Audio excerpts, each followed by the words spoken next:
Un inconnu. Dans ma chambre. Dans ma bulle. Inconcevable.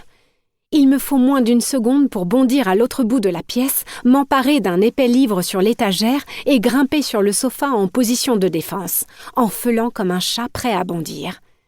C'est un homme, un faé, à en juger par la beauté de ses traits, et ses oreilles pointues, et la beauté de ses traits.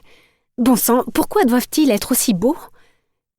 Pleine lune, cheval au galop, et camomille sucrée.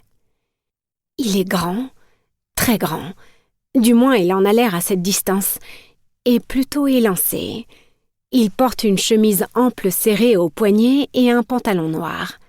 Une vague de cheveux blonds miel, séparés par une raie de côté, recouvre partiellement son front. La lumière est trop tamisée pour que je puisse apercevoir ses yeux. Mais un autre détail attire mon attention. Un tatouage noir prend naissance sur l'arrondi de son menton, coule le long de son cou, enrobe sa pomme d'Adam et disparaît sous les pans de sa chemise. Des cercles imbriqués et des arabesques. « Vous comptez m'assommer avec un livre ?» demande-t-il. « Avec le poids de la connaissance, peut-être ?» Ma bouche s'ouvre toute seule. Le culot. Les mots se déversent sans que je puisse les retenir, l'opium n'aidant pas à maintenir ma façade habituelle. Je vous lancerai tous ces livres au visage les uns après les autres si c'est la seule solution pour que vous quittiez ma chambre. Votre chambre? Ma chambre. Il soupire. Vous avez dû vous tromper, darling. Je vais lancer. Quel est votre numéro de chambre? 12. Vous venez d'entrer par effraction. Vous avez bien lu le numéro sur la porte, non? Il fronce les sourcils. Pour qui se prend-il? Quand son visage se tourne vers l'entrée, je comprends que je suis victime d'hallucinations. J'aperçois les contours des boiseries en travers de son crâne, en travers de sa chemise. Il est transparent, aérien, un fantôme. J'ai dû avaler trop de gouttes, c'est sûr. Je fais pourtant attention au dosage pour atteindre un état de calme et rien de plus. Les lèvres du faé se plient dans un rictus, mi-grimace, mi-sourire. « Je vois, » maugrait-il. « Je vais lancer. »« Certainement, si ça vous fait plaisir. » Je projette le livre de toutes mes forces en travers de la chambre.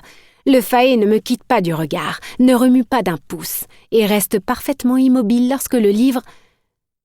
Je pousse un cri de surprise. Le livre traverse son corps. Il heurte la tapisserie avec un flop de pages froissées. Je cligne des yeux, secoue la tête pour chasser le brouillard, réveiller mon cerveau. En vain? Une partie de moi espérait qu'il rattraperait le pauvre livre afin de lui éviter le choc. L'autre partie souhaitait viser le faé entre ses deux yeux et l'assommer d'un seul coup. « Vous êtes réel ?» m'entends-je demander. « Tout dépend de ce que vous voulez dire par réel. » Je ferme les yeux et me frotte le visage. Et moi qui ne demandais qu'à dormir? Réel ou pas, je m'en fiche. Sortez d'ici. C'est ma chambre. C'est la mienne. Mes affaires sont là. Si c'est votre chambre, où sont les vôtres? Là où elles sont censées être. Rangées. D'un geste de la main, il indique une armoire à ma gauche.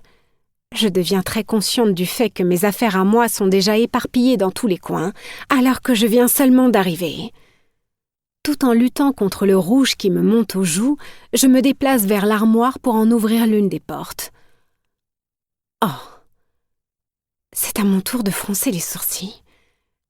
Le doute me prend. Est-ce bien la chambre 12? Oui, le chiffre sur la porte était le bon. Mais alors, il faut que quelqu'un m'explique pourquoi cette armoire est pleine de vêtements d'hommes. Je me retourne vers le faé qui m'adresse un sourire effronté. Rien que pour ça, j'attrape un second livre et lui lance en plein visage. Comme le premier, il traverse sa forme vaporeuse et s'écrase contre le mur.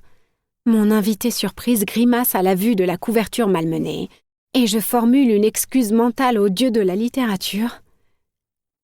Vous avez terminé? Pour continuer à écouter ce livre audio gratuitement, cliquez sur le lien dans la description et vous pourrez l'écouter en entier sans frais grâce à l'essai de 30 jours d'Audible.